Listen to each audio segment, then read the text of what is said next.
Hi, today I'm going to show you how you can remove payment method from your Facebook ad account. So from the Meta Business Suite here, you'll have to have a business portfolio first, right? Or a business account. Now from the business account here, you want to go to the settings section here on the settings here, right? And on the settings, you just want to scroll down. And then on the scroll down, you want to go to billing and payments. On billing and payments, just click on it. It'll take you to a new site. Now this is called business.facebook.com billing hub, and then this is your account URL. Now from here you want to go to payment methods.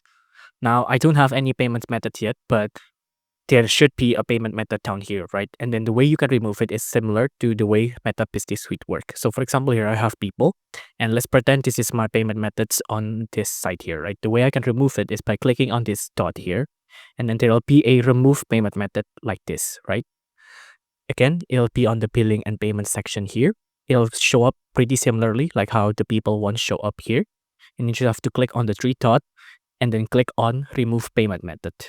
If you like this video, please consider liking and subscribing.